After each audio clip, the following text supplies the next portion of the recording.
The 10-minute talent rant is live. I'm James Hornick, joined by Jeff Smith, and we are on the clock. The 10-minute talent rant is our ongoing series where we break down things that are broken in the talent acquisition and hiring space, maybe even pitch a solution or two. Not today.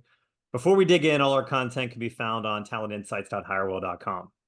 This week's episode, are you ready, Jeff? Yeah, this one's just going to be a bunch of James and Jeff yelling as if this is all Just true. yelling at clouds. Episode 93, the fallacy of the current employer's market.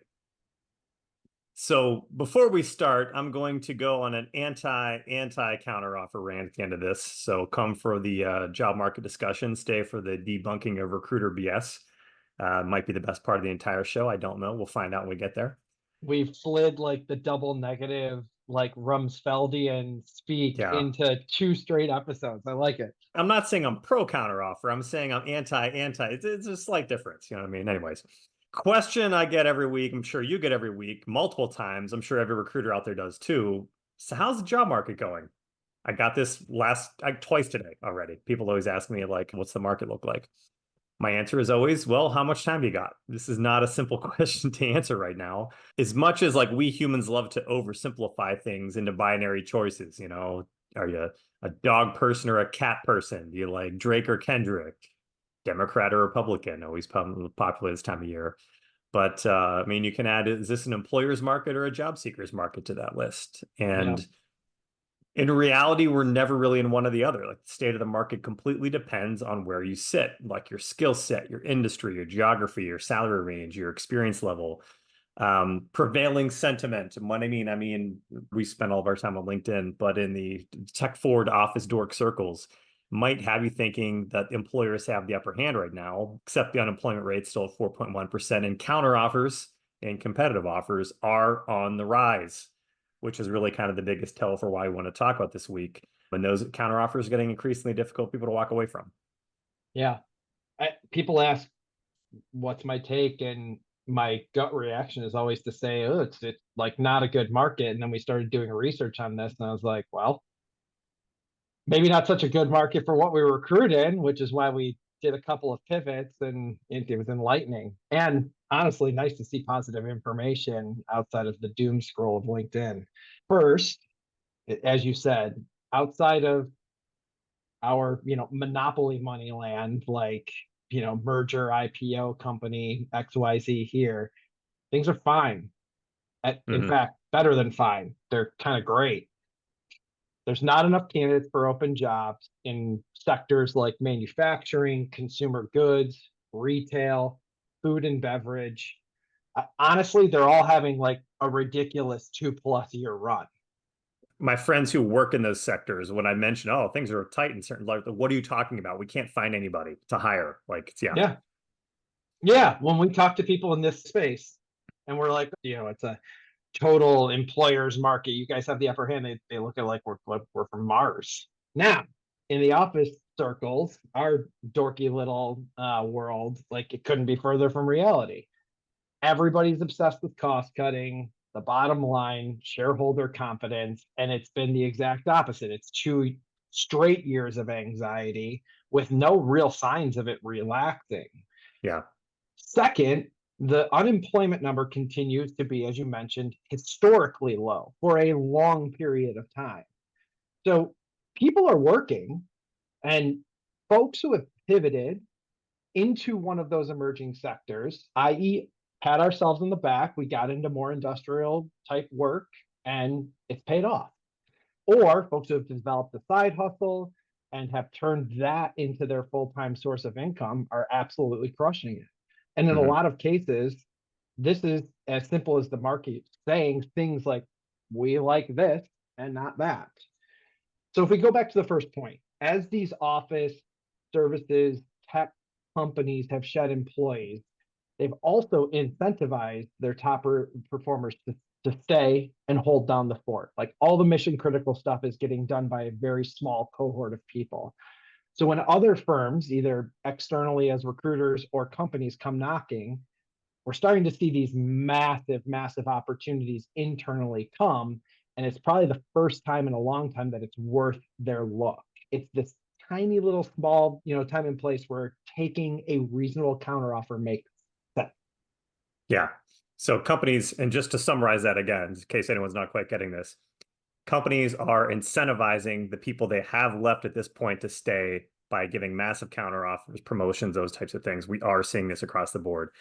Compounding, but not everyone realizes this, which is why I want to talk about it, because it was, I mean, 6 months ago, I It's didn't all realize part this of was the a thing. point. Yeah. Yeah.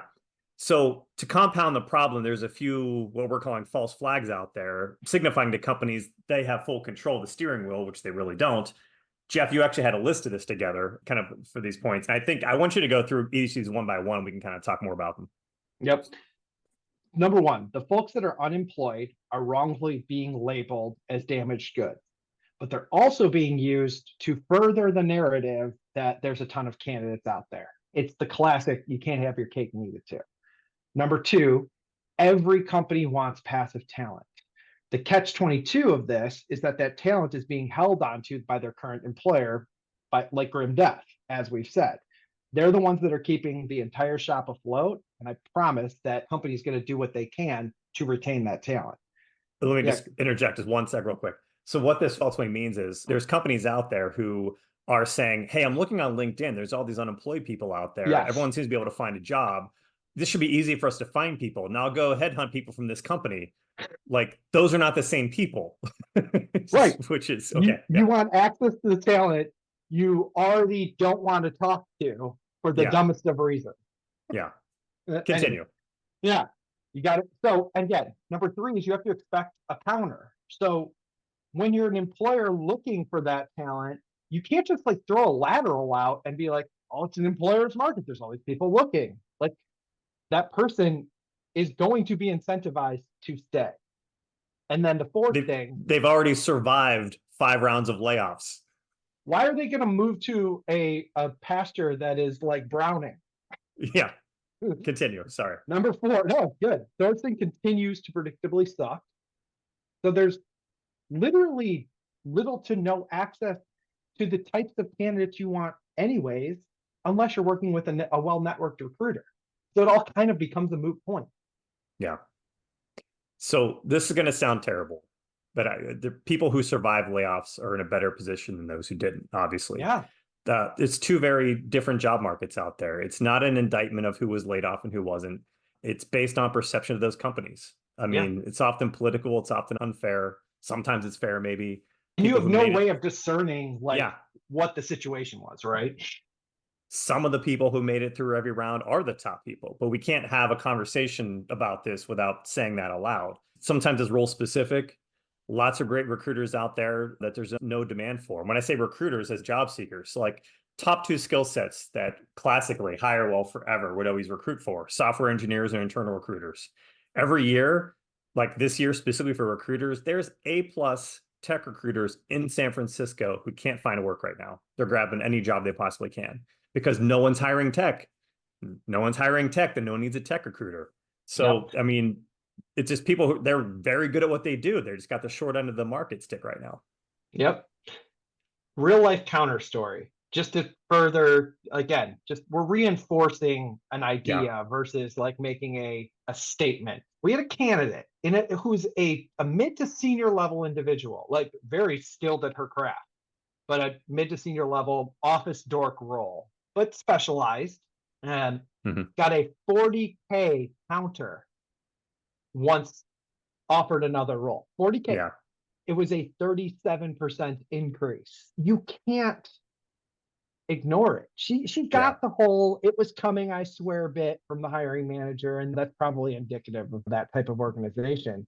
But at that percentage of increase, like, it's too much to ignore. Life-changing money for that. 37% increase is probably like life-changing, lifestyle changing, at least for anybody. Yeah, the point is there's no reason not to take that. Even if she keeps looking, she's 40K net positive. Yeah. 2 more points on how it's also a candidate's market right now, similar to that. So we also had a candidate recently, director of sales. This is top of the funnel. This is someone we were reaching out to just to see if they're interested to like talk. This wasn't someone who's in the process. Like, I'm not looking, so what would they do to get me? As the first response, the level of comfort you must have in your current role to be able to say that in this economy. And well, I'm not looking, so what are they going to do to get me on board? It's kind of along the same lines. Like there are people in this market that like they know that their current company has to retain them one way or the other. And we're having that conversation with like a potential customer, and they're like, "Well, there'll be room to negotiate once they find out how great we are." And we're like, "No, like I They're, don't think you, they're I not don't even think going to you, talk to you to find out how great they are. yeah, I don't think you're quite getting this." Number two, there's compensation creep the longer these sorts of things, these dalliances go. So you get a process that drags out, new steps are added, time passes. That person, especially somebody who's seated in a nice spot, they're like, the more that I know about this role in this organization, I reevaluated what I'm looking for. Okay, so I wanted to end on a discussion of counteroffers. This isn't completely in line relevant with what we've been talking about, but we've mentioned counteroffers probably 10 times throughout this conversation so far. And if I don't explicitly talk about this, someone in the comments is just yell out, well, you should never take a counteroffer because it's always a bad idea. For sure. That's what they always say. So wrong. So we actually I had to pull the archives on this. 3 years ago, I wrote a piece and we did like several surveys on this to get some actual data on it. But the counteroffer myth, it is a myth. If you're not familiar with the counteroffer myth, it goes something like this. Quote unquote, I'll do air quotes. 90% of people who take a counteroffer end up leaving their company within 6 months anyway. Recruiters have spread this bullshit for decades. Sometimes at 80%, sometimes they leave within 3 months. Really doesn't matter. It's all made up. There's no basis for this. Yeah. It's something that recruiters have used to scare candidates out of taking counteroffers forever because it's bad for the recruiter if they take a counteroffer. I'm the first to admit that. We don't want people taking counteroffers. We want them taking our jobs. But to be fair, most recruiters have no idea this is made up. They just, at some point, someone said it, it got repeated, it spread like wildfire through the industry. And now everyone who keeps repeating it has no idea where it even came from. You can go ahead and Google it. Before we did, I was 100% in that camp. Yeah. Go ahead and Google it. Try to find a source of this information. You're going to find a blog that links to another blog, that links to another blog, links to another blog without actually finding the data source. Now, I did at one point, I did find the background of this. I don't know if it was on MythBusters or something. There was a Wall Street Journal article written about this in the 1970s. Yeah, that was the basis of this. I couldn't even find the specifics of the article. It was just someone was linking back to the study came from a Wall Street Journal in the 1970s, and it's been repeated ad nauseum since then. So anyways, we did a poll. This is 3 years ago. This is more relevant than the 1970s Wall Street Journal data. We had 6,332 people answer the following question. Have you taken a counteroffer to stay at your company after resigning? If so, how much longer did you stay? Long story short, 1,135 said yes. So the rest said no, so those ones are irrelevant. Of those 1,135 that said yes, only 30%, 341, left within 6 months. So not quite 9 of 10, more like 3 of 10. Yeah, 30%, not 90%. The other 70% stayed somewhere between 6 months and forever. Just kind of depends how we had to chop these questions up. So whatever. But then I remember when we did this, someone's like, well, that's good. But like, what do people think? Was it a mistake or was it a good decision? So we did another poll. If you have taken a counteroffer to stay at your company after resigning, was it a good decision? We had 1,182 people respond to that. 337, yes, took a counteroffer. The other 795 did not. So of those 387 people, 40%, 140 said yes, was a good decision. 204, basically 59.3% said no, it was a mistake. So it's 40-60.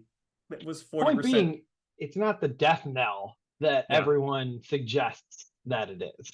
So it might skew a little bit to being a mistake, but it's still well within. I guarantee you, of the 60% of people who said no, they did not get a 40K and a title increase like the example you had. So it completely depends on the level of every individual situation.